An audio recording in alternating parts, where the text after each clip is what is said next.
Hey people, welcome back to my channel. This is Priyanshi and today I am here with the second chapter of class 12th Political Science book number 1 Contemporary World Politics. So what is the name of the chapter? The name of the chapter is Contemporary Centers of Power. तो आज हम इस particular video में पूरा chapter revise करने वाले हैं. Okay, सो start करते हैं chapter. First of all we understand that what is the meaning of the name of the chapter. ये समझने के लिए you will have to go back to the end of bipolarity. I hope आप लोगों ने पढ़ लिया होगा. नहीं पढ़ा है तो मैं थोड़ा सा बता देती हूँ क्या पढ़ा था हमने. एंड ऑफ बाइपोलैरिटी में हमें पता चला कि यार हमारा जब वर्ल्ड वॉर सेकेंड एंड हुआ 1945 में, 1945 के बाद हमें कोल्ड वॉर देखने को मिला जहाँ पर हमें 2 सुपर पावर्स देखने को मिली, USA and USSR, which means that world में बाइपोलैरिटी चल रही थी, 2 सुपर पावर्स एग्जिस्ट कर रही थी. फिर हमने पूरे चैप्टर में ये डिस्कस किया कि 1991 में यूएसएसआर का डिसइंटीग्रेशन हो गया, यूएसएसआर टूट गया, यूएसएसआर डिसबैंड हो गया. फिर हमें यूनिपोलैरिटी देखने को मिली which means that USA is the sole super power जो कि पूरे वर्ल्ड को इन्फ्लुएंस करने लगा. ओके, तो हमने यहाँ तक डिस्कस कर लिया था कि यूएसए सोल सुपर पावर बन गया था. ठीक है, यूएसए ने खूब अपनी हेजेमनी दिखाई, यूएसए ने खूब अपनी दादागिरी दिखाई. पुराने बुक में हमारे पास यूएस हेजेमनी नाम का एक चैप्टर भी हुआ करता था जिसमें हम सिर्फ ये पढ़ते थे कि यूएसए ने किस तरीके से अपनी हेजेमनी स्टेब्लिश करी. ओके, बट वो अब डिलीट हो गया, वो हमें नहीं पढ़ना.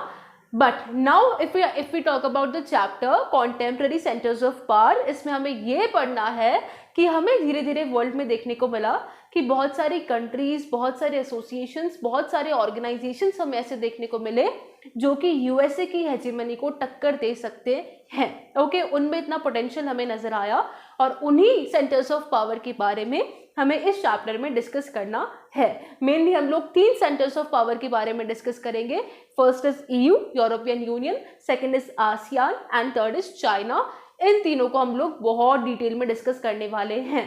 Let's start with the very first one, European union. Okay, जिसको प्यार से हम लोग ईयू बोलते हैं. इसकी जर्नी को मैंने सब टॉपिक्स में डिवाइड कर दिया ताकि अपने लिए पढ़ना आसान हो जाए. Let us start with the post world war two Europe. देखो हमें क्या देखने को मिला ना कि 1945 में हमारा वर्ल्ड वॉर सेकेंड एंड हुआ. हमें पता है कि यूरोप की बहुत सारी कंट्रीज ने वर्ल्ड वॉर सेकेंड में पार्टिसिपेट किया था. अब कोई भी कंट्री जब वर्ल्ड वॉर में या फिर एक नॉर्मल वॉर में भी पार्टिसिपेट करती है तो उसकी इकोनॉमी बहुत साल पीछे चली जाती है. And same happened with the countries of Europe. उनकी जो इकोनॉमी थी वो बहुत साल पीछे चली गई. उनकी इकोनॉमी में एक बहुत बड़ा रूइन हमें देखने को मिला. इसकी वजह से जो यूरोप की कंट्रीज थी उनके सामने या फिर यूरोप के जो लीडर्स थे उनके सामने हमें एक बहुत बड़ा क्वेश्चन मार्क देखने को मिला कि यार अब यूरोप का क्या करें. उनके पास 2 ऑप्शंस थे. या तो जो यूरोप की कंट्रीज थी वो वापस से उन्हीं राइवलरीज में फंस जाती कि उनके जो आपस में लड़ाई झगड़े थे वो वापस से उन्हीं में उलझ कर रह जाते, या फिर उनके पास दूसरा ऑप्शन ये था कि हमारे लड़ाई झगड़ों को भूलकर हम लोग एक नई शुरुआत करते हैं, एक नई बिगनिंग करते हैं, हमारी जर्नी शुरू करते हैं ऑन अ पॉजिटिव कॉन्सेप्शन.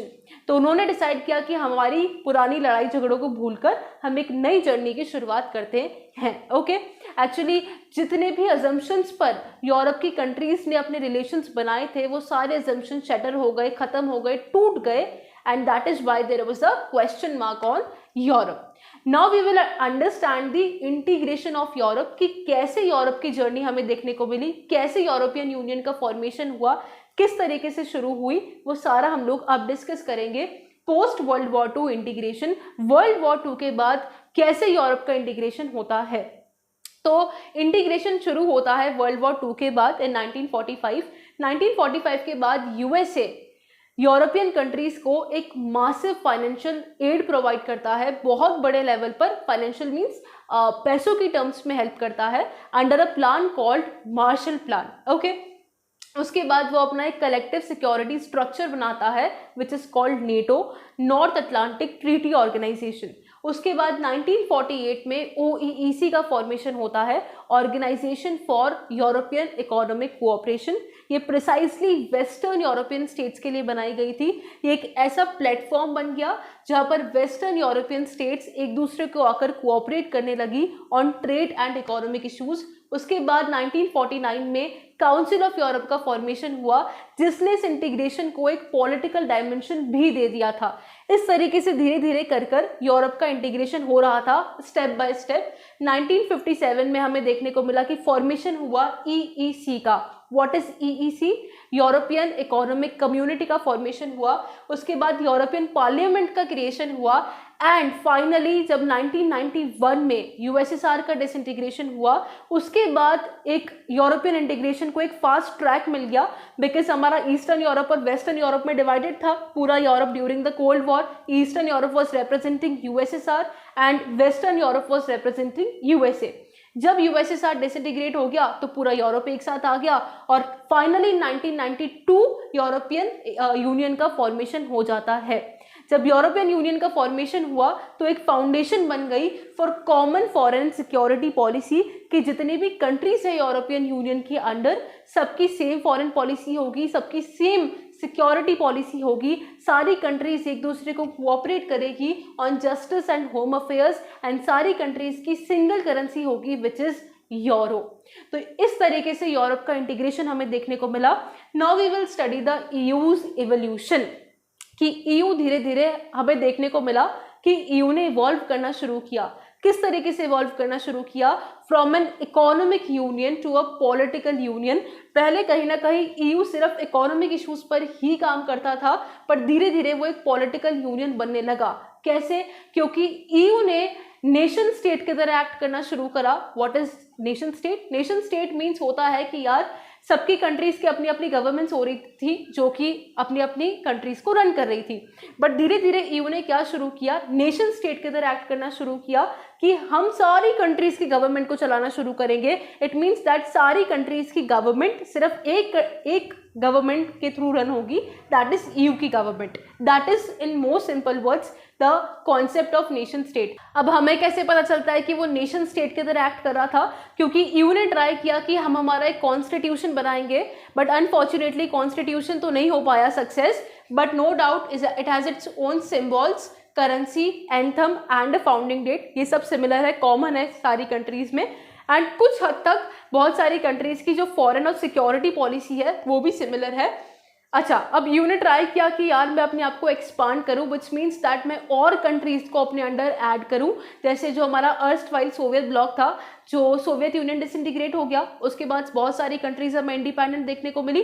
तो यूरोपियन यूनियन चाह रहा था कि मैं इन कंट्रीज को भी ऐड कर लूँ यूरोपियन यूनियन में, बट हमें कुछ चैलेंजेस देखने को मिले बिकॉज बहुत सारी कंट्रीज ऐसी है जो कि नहीं चाह रही कि जो EU है वो नेशन स्टेट की तरह एक्ट करे। जो काम हमारी कंट्री की गवर्नमेंट का होता है वो EU करे, ऐसा बहुत सारी कंट्रीज नहीं चाहती। And at the same time कुछ कंट्रीज को प्रॉब्लम है कि हम और कंट्रीज को EU में ऐड नहीं करें, तो इस चीज के भी रिजर्वेशंस हमें EU में देखने को मिलते हैं। Okay, now we will be talking about the influence of EU। Basically 3 चीजों में हमें इन्फ्लुएंस पढ़ना है: economic influence, political and diplomatic influence and military influence. Starting with the economic influence, पहली चीज, EU हमारी सेकेंड लार्जेस्ट इकोनॉमी है after USA with the GDP of $17 trillion as per 2016 में EU की जो GDP थी वो $17 ट्रिलियन से भी ज्यादा थी। Second, we will talk about EU की जो करेंसी है यूरो, वो कहीं ना कहीं US डॉलर को एक थ्रेट दे सकती है।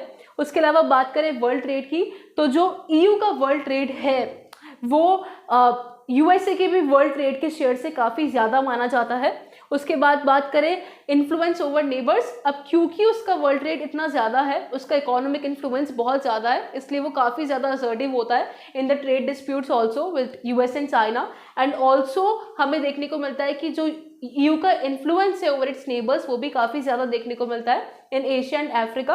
ओके, एंड WTO पार्टिसिपेशन, फिर EU का हमें बहुत ज़्यादा इन्फ्लुएंस देखने को मिलता है in the international organisation like WTO, World Trade Organisation. तो पहली चीज़ हम लोगों ने लार्जेस्ट इकोनॉमी की बात करी, सेकेंड लार्जेस्ट इकोनॉमी, उसके बाद वर्ल्ड ट्रेड बहुत अच्छा है, उसके बाद EU की जो करेंसी यूरो वो एक थ्रेट पोज कर सकती है टू द US डॉलर, काफ़ी ज़्यादा असर्टिव रहता है इन ट्रेड डिस्प्यूट्स एंड इसका इन्फ्लुएंस हमें बहुत ज़्यादा देखने को मिलता है in the neighbouring countries. Okay, now let us come on to the political and the diplomatic influence. Political means politics wise world politics में कितना इन्फ्लुएंस है, एंड डिप्लोमेटिक इन्फ्लुएंस मतलब होता है कि यार बातचीत की जब बात आती है, नेगोशिएशंस करने की बात आती है, तो ईयू का स्टैंड कैसा है वो हमें डिस्कस करना है. सबसे पहले बात करते हैं यूएनएससी की, United nation security council. What is this? United Nations में एक पर्टिकुलर बॉडी होती है यूनाइटेड नेशन सिक्योरिटी काउंसिल. बहुत डिटेल में डिस्कस करेंगे चैप्टर में यूनाइटेड नेशंस को.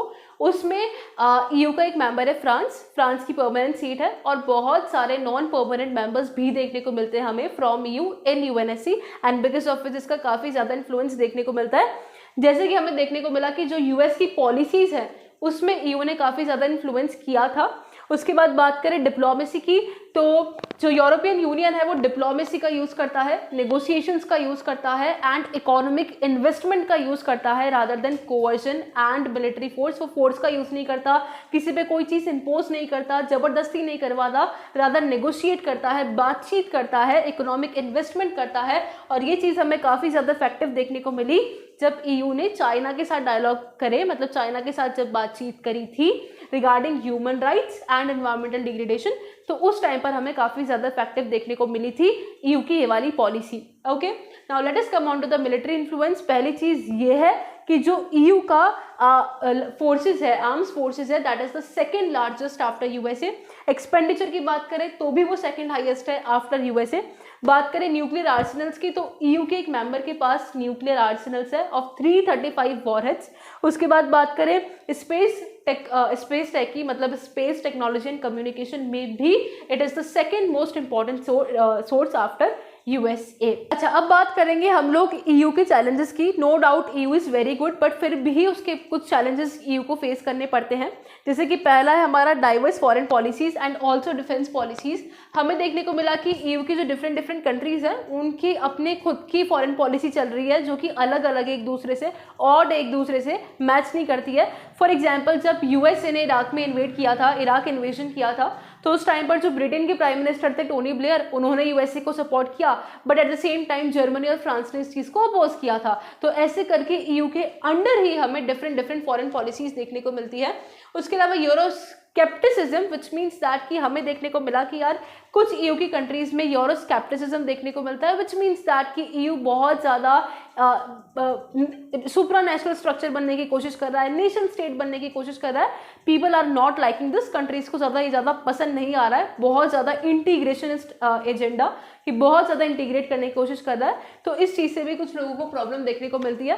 उसके बाद इंटीग्रेशन चैलेंजेस, तो इंटीग्रेट करने में भी जैसे मैंने बताया कुछ कंट्रीज़ को इंटीग्रेट करना ज़्यादा पसंद नहीं होता. जैसे कि जो हमारा ब्रिटेन था, जो कि अब नहीं है ईयू का पार्ट, पहले हुआ करता था, तो उसके प्राइम मिनिस्टर ने ब्रिटेन के प्राइम मिनिस्टर ने ब्रिटेन को यूरोपियन मार्केट से बाहर रखा था. उसके अलावा varied instances in Iraq invasion, जैसे मैंने आपको बताया कि इराक इन्वेजन में अलग अलग स्टांसेस, अलग अलग स्टैंड्स हमें देखने को मिले डिफरेंट कंट्रीज़ के. एंड जो हमारे डेनमार्क और स्वीडन है, उन्होंने maastricht ट्रीटी साइन करने से मना कर दिया था. maastricht ट्रीटी वो थी जिससे यूरोपियन यूनियन का एस्टेब्लिशमेंट हुआ था. तो डेनमार्क और स्वीडन ने रेजिस्ट किया था कि हम लोग maastricht ट्रीटी नहीं साइन करेंगे एंड यूरो को नहीं अडॉप्ट करेंगे एज द कॉमन करेंसी. तो इस तरीके से यूरोपियन यूनियन में कुछ चैलेंजेस हमें देखने को मिलते हैं. Now let us come on to the next center of power, which is ASEAN. The full form of ASEAN is Association of Southeast Asian Nations. ये समझने के लिए आप जाना वर्ल्ड मैप में जाना आप एशिया के आप जाना साउथ ईस्ट वाले पार्ट में. वहाँ पर जो कंट्रीज आपको देखने को मिलती है, उन्होंने अपना एक एसोसिएशन बनाया जिसका नाम उन्होंने रखा ASEAN, association of south east Asian Nations. इसको भी हम सिमिलर वे में पढ़ेंगे, डिफरेंट सब टॉपिक्स में डिवाइड करके पढ़ेंगे.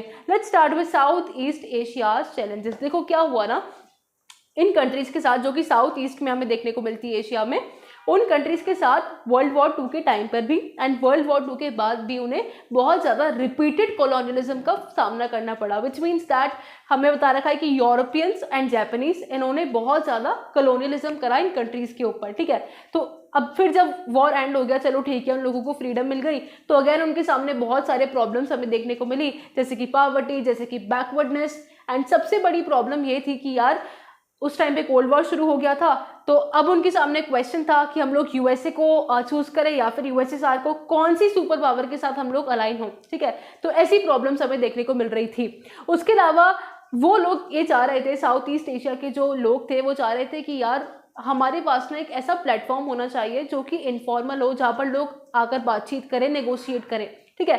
कुछ हम लोगों ने ट्राई किया था, जैसे कि बैंडुंग कॉन्फ्रेंस हो गया, नॉन अलाइंड मूवमेंट हो गया, यहाँ पर ऐसे कुछ हम लोगों ने कॉन्फ्रेंसेस करी, प्लेटफॉर्म्स थे, बट फिर भी एक ऐसा प्लेटफॉर्म नहीं मिल पा रहा था जो कि इनफॉर्मल हो, जो कि जहाँ पर सिर्फ नेगोशिएट कर बात हो। इनफॉर्मल मीन्स होता है कि अब बहुत फॉर्मल नहीं हो, like friendship, like friends, okay, that is an informal platform.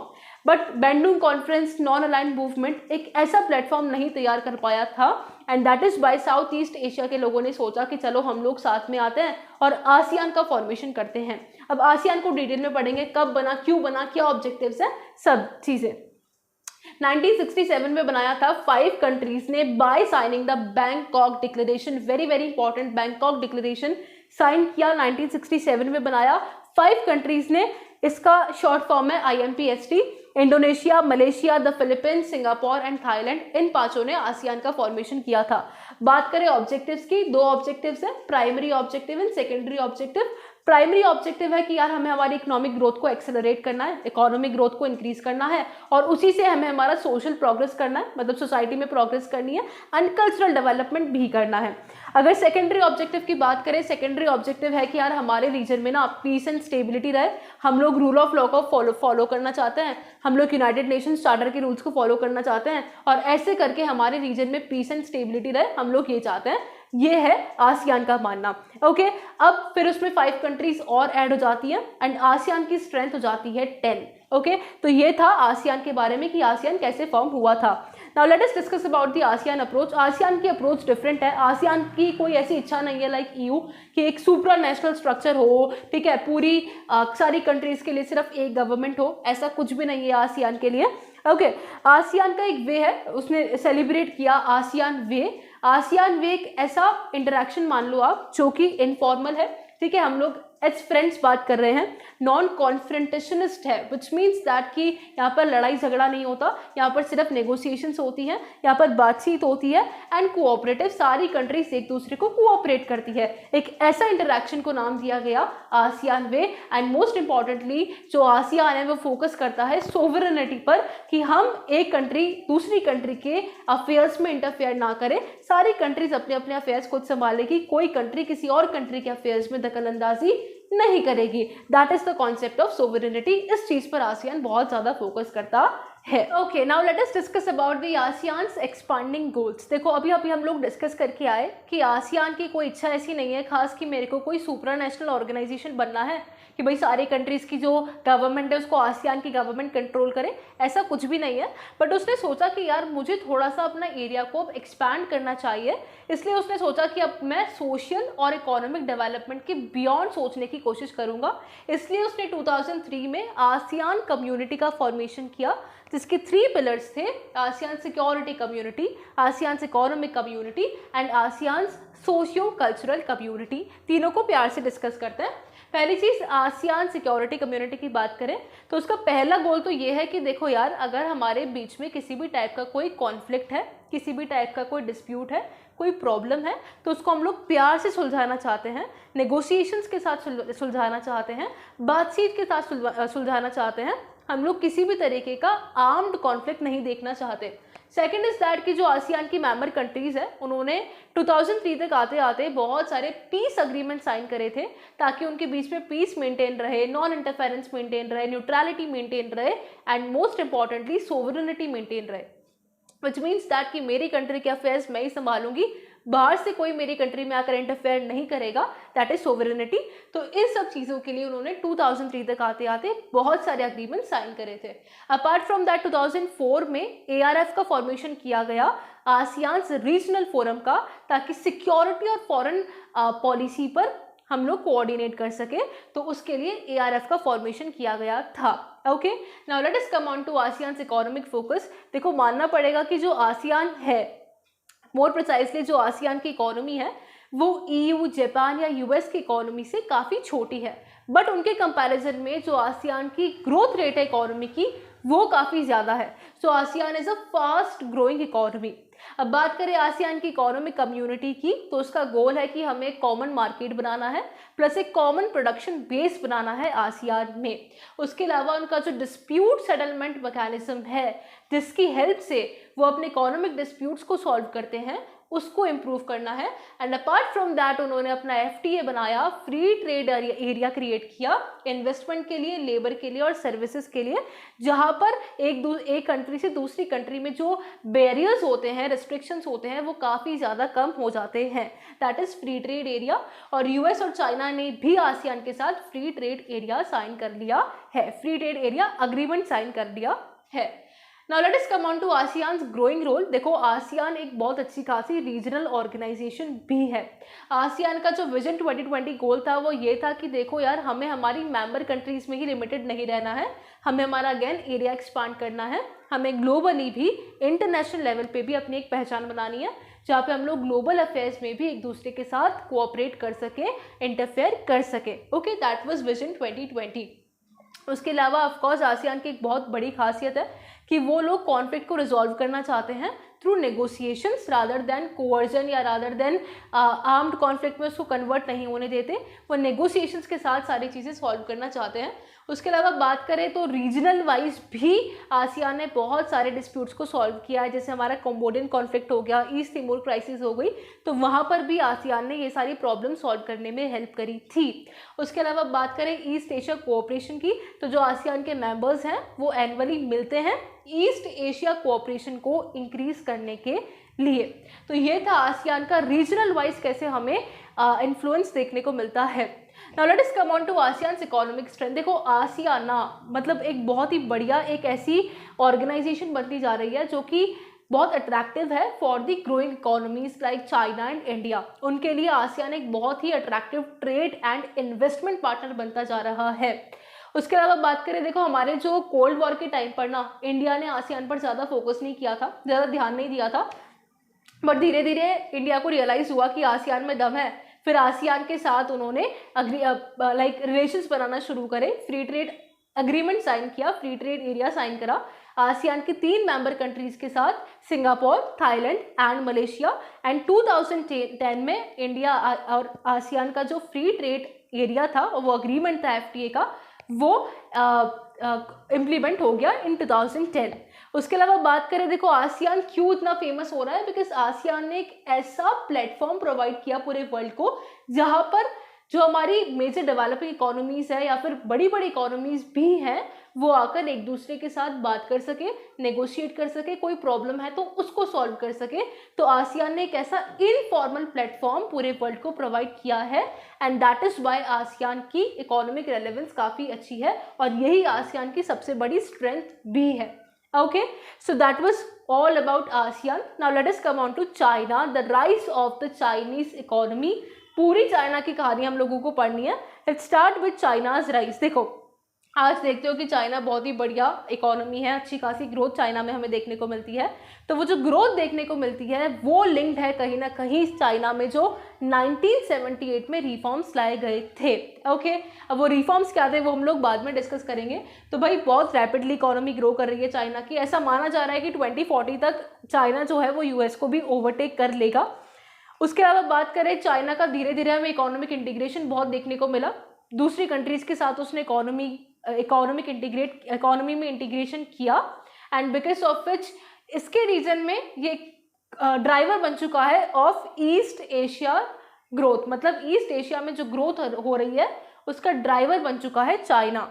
उसके अलावा बात करें चाइना की जो स्ट्रेंथ है वो क्या है, तो चाइना की स्ट्रेंथ है भाई उसकी इकोनॉमी बहुत तगड़ी है, उसका पॉलिटिकल इन्फ्लुएंस बहुत तगड़ा है, उसकी पॉपुलेशन तगड़ी है, उसके रिसोर्सेज तगड़े हैं, उसके लैंडमार्क तगड़ा है, उसका लोकेशन बहुत अच्छा है और ये सारी बन जाती है चाइना की स्ट्रेंथ्स की। चाइना की इकोनॉमी इतनी अच्छी क्यों है, because it has number of factors जो कि अच्छे हैं, फेवरेबल है we can say. Okay, now हम लोग बात करेंगे, देखो चाइना को इंडिपेंडेंस मिली थी 1949 में। 1949 में वहाँ पर इस्टेब्लिश हो गया था पीपल्स रिपब्लिक ऑफ चाइना जब वहाँ पर कम्युनिस्ट रेवोल्यूशन आया था under the leadership of Mao. Okay, तो 1949 में वहाँ पर People's Republic of China establish हो गई थी एंड वहाँ पर जो इकोनॉमी थी वो चलती थी on the USSR model, on the Soviet model. और सोवियत मॉडल की इकोनॉमी हम लोग हमारे एंड ऑफ बायोपोलैरिटी में पढ़कर आए हैं, थोड़ा बहुत ग्लिम्स आपको यहाँ पर मिल जाएगा। पहली चीज सेल्फ रिलायंस, चाइना ने बोल दिया कि भाई मैं अपनी जो लिंक्स है वेस्ट के साथ एकदम तोड़ने वाला हूँ, मैं वेस्ट के साथ किसी भी टाइप के लिंक नहीं रखना चाहता। ओके, चीज उसने ये बोल दी कि यार मेरे को तो मेरा गोल ये है कि मुझे एक स्टेट ओन्ड हैवी इंडस्ट्री बनानी है चाइना में, मतलब बहुत हैवी इंडस्ट्रीज होंगी और वो स्टेट ओन्ड होगी। और मोस्ट इंपॉर्टेंटली अब ऑफकोर्स इंडस्ट्री से तो हमें रॉ मटेरियल चाहिए होगा, और वो रॉ मटेरियल कहाँ से आएगा? वो रॉ मटेरियल आएगा चाइना के एग्रीकल्चर से, विच मीन्स दैट हम बाहर से कुछ भी इंपोर्ट नहीं कर पाएंगे। सेकेंड इज चाइना ने बोला कि यार देखो हमारे पास फॉरेन एक्सचेंज तो ज़्यादा है नहीं, इसलिए हम लोग बाहर से कोई भी टेक्नोलॉजी या गुड इंपोर्ट नहीं करा पाएंगे, इसलिए हम लोग चलाएंगे हमारी कंट्री में import substitution, which means that हमारी कंट्री में डोमेस्टिकली हर चीज़ प्रोड्यूस करी जाएगी, बाहर से हम लोग कुछ भी इंपोर्ट नहीं कराएंगे। तो बहुत सारी चीज़ें चाइना ने बोल दी कि वेस्ट के साथ हमें किसी टाइप के लिंक नहीं रखने हैं, हमें तो हमारे रिसोर्सेज पर रिलायंट रहना है, हमें बाहर से कुछ भी इंपोर्ट नहीं कराना है, और हमें एक स्टेट ओन्ड हैवी इंडस्ट्री का फॉर्मेशन करना है। ये सब चाइना ने बोल दिया। अब बात करते हैं कि इसके आउटकम्स क्या निकल कर आए, क्या रिजल्ट्स हमें देखने को मिले। पहली चीज नो डाउट कि चाइना में एक इंडस्ट्रियल फाउंडेशन बन चुका था, जो कि पहले कभी चाइना में हमें देखने को नहीं मिलता था। उसने सोशल वेलफेयर इंश्योर किया सारे सिटीजन्स का, मतलब बोल सकते हैं कि यार जितनी भी उस टाइम पे डेवलपिंग इकोनॉमीज थी उनसे आगे निकल चुका था China in providing health care and education to the citizens of China. भर के हेल्थ केयर और एजुकेशन प्रोवाइड किया, सबसे वो आगे निकल चुका था। उसके बाद बात करें वहाँ पर एम्प्लॉयमेंट भी इंश्योर था, सोशल वेलफेयर भी इंश्योर था सबका। तो अच्छी खासी इकोनॉमिक ग्रोथ हो रही थी of 5 to 6%, but the problem वह कि वहाँ की पॉपुलेशन भी धीरे धीरे बढ़ रही थी on the rate of 2 to 3%। ठीक है, 2 to 3% से उसकी पॉपुलेशन भी बढ़ती जा रही थी। इधर इकोनॉमिक ग्रोथ हो रही है नो डाउट, बट पॉपुलेशन भी बढ़ रही है एंड ये इकोनॉमिक ग्रोथ काफ़ी नहीं थी इस पॉपुलेशन ग्रोथ को मीट करने के लिए। तो होने क्या लगा धीरे धीरे कि जो एग्रीकल्चर था जो वो प्रोड्यूस कर रहा था वो कहीं ना कहीं पॉपुलेशन की डिमांड्स को मीट नहीं कर पा रहा था। वहाँ पे कंज्यूमर शॉर्टेजेस होने लगे, इंडस्ट्रियल प्रोडक्शन कम पड़ने लगा, इंटरनेशनल ट्रेड के नाम पर वहाँ पर कुछ भी नहीं था, इंटरनेशनल ट्रेड वहाँ पर कुछ भी नहीं हुआ करता था। तो ऐसे करते करते हमें रियलाइज़ हुआ कि चाइना में कहीं ना कहीं यूएसएसआर वाली कहानी हमें देखने को मिली। जैसा यूएसएसआर में क्राइसिस आई थी वैसे ही चाइना में देखने को मिली, क्योंकि उन्होंने किसी के साथ रिलेशंस बनाए नहीं, अपनी टेक्नोलॉजी पर वो डिपेंडेंट है, कुछ इंपोर्ट करवाया नहीं था। तो धीरे धीरे इंडस्ट्रियल गुड्स की शॉर्टेज होने लगी, कंज्यूमर गुड्स की शॉर्टेज होने लगी। फिर चाइना में आते हैं 1970s में रिफॉर्म्स। चाइना की लीडर को लगा कि भाई ऐसे तो काम नहीं चलेगा, मुझे अपना आइसोलेशन तोड़ना पड़ेगा। ये जो मैंने अपने आप को बंद कर लिया कि भाई चाइना बाहर किसी से भी रिलेशन नहीं रखेगा, मुझे वो हटाना पड़ेगा। तो चाइना की लीडर ने यूएस के साथ रिलेशंस बनाए 1972। उसके बाद वहाँ के जो लीडर थे डेंग जियोपिंग, उन्होंने 1973 में 4 मॉडर्नाइजेशंस को इंट्रोड्यूस किया in agriculture, industry, science and tech which mean science and technology और मिलिट्री। इन चारों एरियाज में मॉडर्नाइजेशंस को इम्प्लीमेंट किया गया। मॉडर्नाइजेशन मीन्स कि अब हम लोग इसको टेक्नोलॉजी यहाँ पर इंप्रूव करेंगे, प्रोडक्टिविटी इंक्रीज करेंगे, ये सब चीज़ें बोली गई। उसके अलावा 1978 में ओपन डोर पॉलिसी को इम्प्लीमेंट किया गया कि भाई बाहर की कंट्री से हम लोग रिलेशन बनाएंगे, बाहर की कंट्री से हमारी कंट्री में इन्वेस्टमेंट आना अलाउ होगा, इस चीज़ पर कोई रेस्ट्रिक्शन नहीं होगा। तो ओपन डोर पॉलिसी बनाई गई और ये सब क्यों करा गया? ताकि प्रोडक्टिविटी इंक्रीज हो, बाहर से इन्वेस्टमेंट आए, बाहर से ट्रेड हो and at the end of the day हमारी प्रोडक्टिविटी इंक्रीज हो। अब ये चीज़ें करी कैसे गई थी, that is something we have to understand. पहली चीज़ कि चाइना के यहाँ पर किसी भी टाइप की शॉक थेरेपी नहीं हुई थी, जैसे कि पोस्ट कम्युनिस्ट कंट्रीज में देखने को मिला कि उन्हें शॉक थेरेपी लगी, एकदम से उनको अपने आप को ट्रांजिट करना था, ऐसा कुछ भी नहीं हुआ था। चाइना ने अपनी इकोनॉमी को धीरे धीरे ओपन अप किया, ठीक है, एग्रीकल्चर को प्राइवेटाइज किया गया इन 1982 एंड फिर इंडस्ट्री को प्राइवेटाइज करा गया इन 1998 आफ्टर अ लॉन्ग गैप। इसलिए बोला गया कि उन्होंने धीरे धीरे स्टेप बाय स्टेप अपनी इकोनॉमी को मार्केट इकोनॉमी में चेंज किया था। SEZ बनाए गए which is special economic zone, जहाँ पर बाहर से लोग आकर इन्वेस्ट कर सकते हैं और उन पर काफ़ी कम टैरिफ्स लगाए जाएंगे। एंड स्टेट सेंट्रल रोल, पहले भी सेंटर का बहुत अच्छा खासा रोल हुआ करता था और अब भी स्टेट का बहुत अच्छा खासा रोल होता था। ठीक है, तो ये सारा था कि चाइना ने अपने मार्केट को कैसे ट्रांजिट किया था। अब आगे हम लोग पढ़ेंगे कि जब चाइना ने ये कर दिया तो उसके बाद क्या हमें आउटकम्स देखने को मिले थे। Now let us discuss the outcomes कि भाई जब चाइना ने अपनी इकोनॉमी में रिफॉर्म्स को इंट्रोड्यूस कर दिया उसके बाद क्या हमें चेंजेस देखने को मिले थे। तो भाई एक इंट्रोडक्शन आप लिखकर आ जाना इस चीज में। पहली चीज कि भाई वहां पर जो स्टेग्नेशन आ गया था कि अब वहां पर बिल्कुल ग्रोथ नहीं हो रही है, उनकी इकोनॉमी थम सी गई है, वो पर्टिकुलर स्टेग्नेशन अब ब्रेक हो चुका था, टूट चुका था। सबसे पहली बात करें एग्रीकल्चर प्राइवेटाइजेशन की, तो एग्रीकल्चर को प्राइवेटाइज करने के बाद बहुत सक्सेस देखने को मिली। एग्रीकल्चर प्रोडक्शन काफी ज्यादा इंक्रीज हो गया, प्रोडक्शन इंक्रीज हो गया इसलिए लोगों के हाथ में पैसे आने लगा, पैसा आने लगा, लोगों की सेविंग्स इंक्रीज हो गई, सेविंग्स इंक्रीज हो गई तो लोगों ने इंडस्ट्री सेटअप करना शुरू कर दिया इन द रूरल एरियाज। तो रूरल इंडस्ट्रीज की काफी ज्यादा हमें ग्रोथ देखने को मिली थी। ओवरऑल हमें अच्छी खासी ग्रोथ देखने को मिली both in agriculture and industry. Okay, उसके बाद बात करें एफडीआई की, तो हमने पढ़ा था ना कि चाइना ने स्पेशल इकोनॉमिक जोन जैसा कॉन्सेप्ट इंट्रोड्यूस कर दिया था कि यहाँ पर फॉरेन इन्वेस्टर्स आ सकते हैं और उनके ऊपर जो टैक्सेस और टैरिफ्स लगाए जाएंगे वो काफी कम होंगे।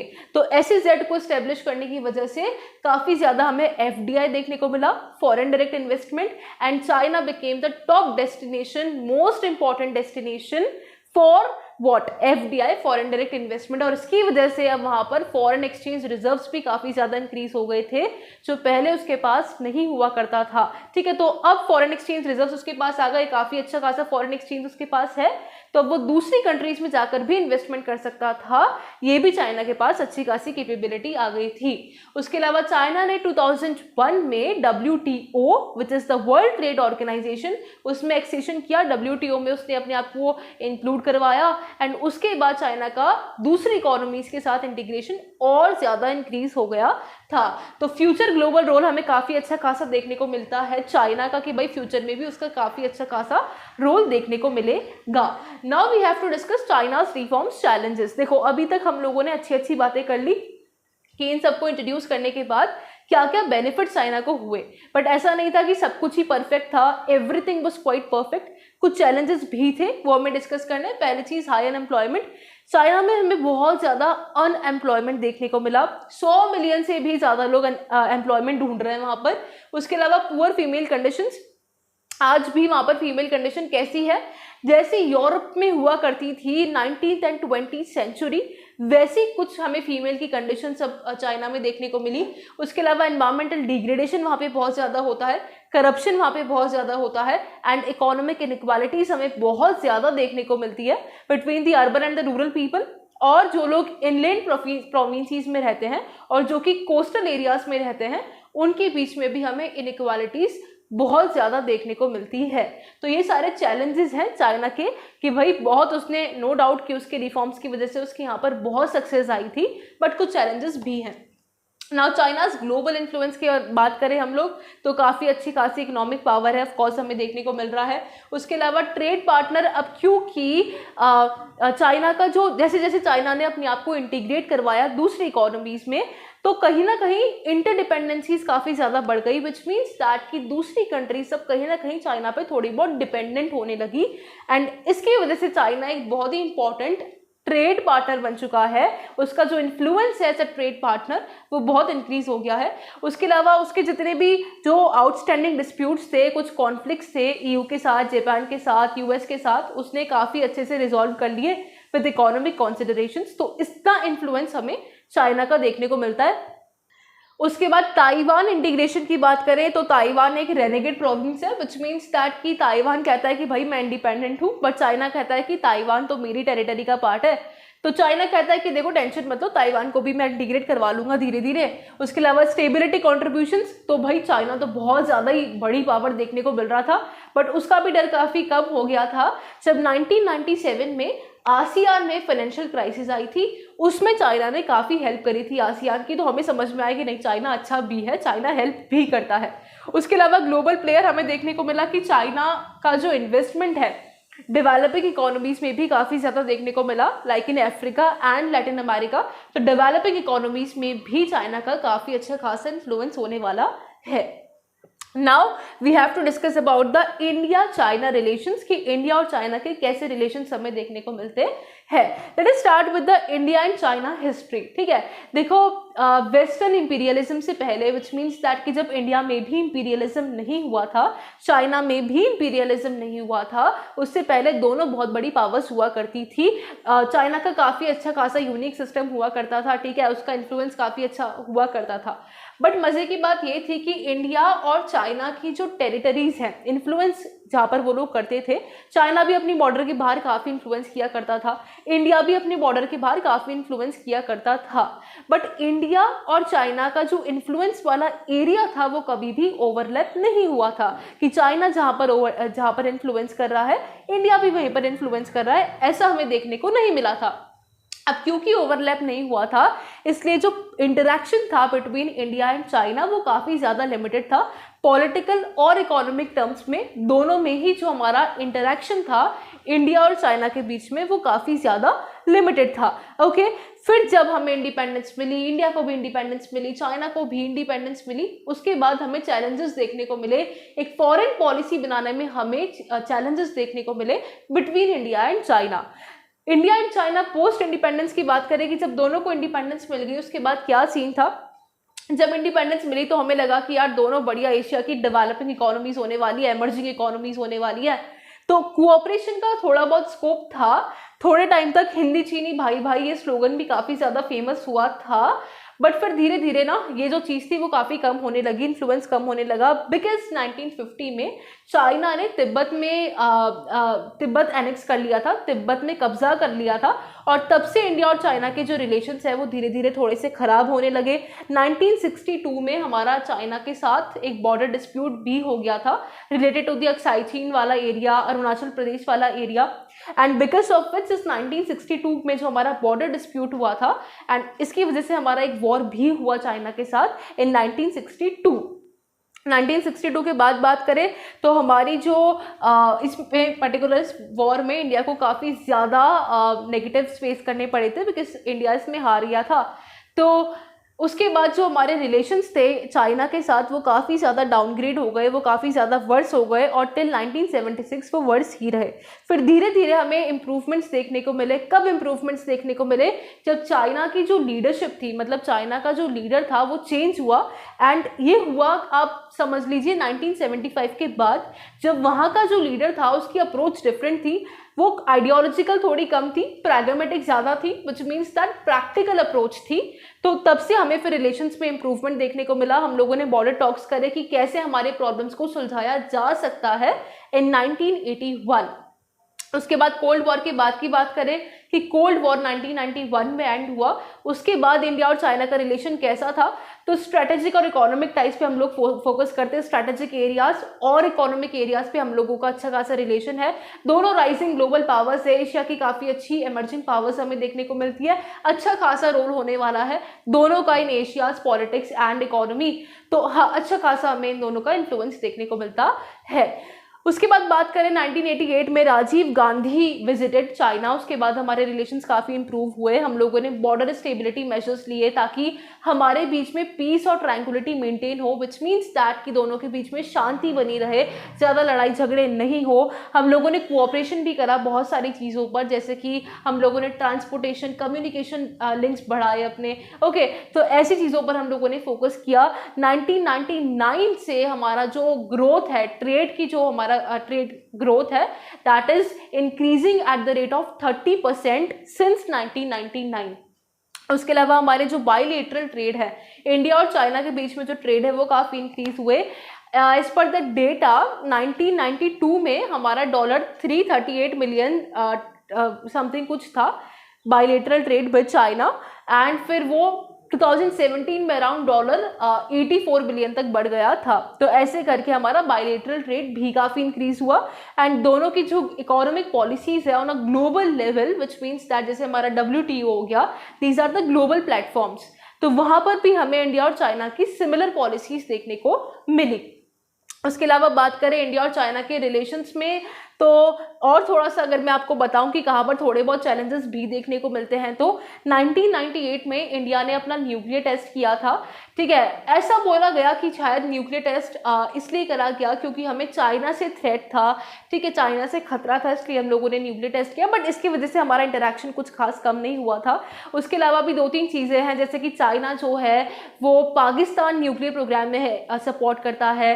बांग्लादेश के साथ, म्यांमार के उसके साथ जो टाइज हैं उसमें हमें थोड़ी बहुत प्रॉब्लम्स देखने को मिलती है, बट इसकी वजह से हमारा जो इंटरेक्शन है, हमारा जो प्रॉब्लम सॉल्विंग है कि हमारे को प्रॉब्लम सॉल्व करना है, वो कम नहीं हुआ है। तो बॉर्डर टेंशंस रहती है थोड़ी बहुत, फिर भी हम लोगों ने टॉक्स करी, हम लोगों ने बातचीतें करी ताकि हमारी प्रॉब्लम सॉल्व हो सके। कोऑपरेशन दोनों इंक्रीज कर रहे हैं, मिलिट्री टू मिलिट्री कोऑपरेशन हमारा धीरे धीरे इंक्रीज हो रहा है। उसके अलावा बात करें इकोनॉमिक इंटरेस्ट की, तो हमारे इकोनॉमिक इंटरेस्ट भी अच्छे हैं। हम लोग एक दूसरे के साथ काफ़ी बार मीटिंग्स भी करते हैं। चाइना और इंडिया के लीडर्स एक दूसरे की कंट्रीज में जाकर एक दूसरे से मिलते भी हैं, तो ऐसे करके भी हमें कोऑपरेशन देखने को मिल रहा है। रीसेंट चैलेंजेस की बात करें तो हाँ, हमें थोड़े बहुत रिसेंटली चैलेंजेस देखने को मिले ऑन बॉर्डर डिस्प्यूट्स लाइक और India Pakistan, China Pakistan economic corridor, इन सब चीज़ों से रिलेटेड, और चाइना का पाकिस्तान को सपोर्ट करना इन यूनाइटेड नेशंस। तो ऐसे करके थोड़ी बहुत रिसेंटली हमें चैलेंजेस देखने को मिले, बाकी हमारी रिलेशंस अच्छी है। और यहाँ पर होता है हमारा चैप्टर एंड। हम लोगों ने 3 मेन डिस्कस कर लिए, European Union, ASEAN and China, and that is it for this video. I hope you liked it, आपके सारे कॉन्सेप्ट्स क्लियर हो गए हो। Thank you so much for watching, let's meet in the next video. Till then bye bye, stay tuned and do not forget to like, share, subscribe and comment.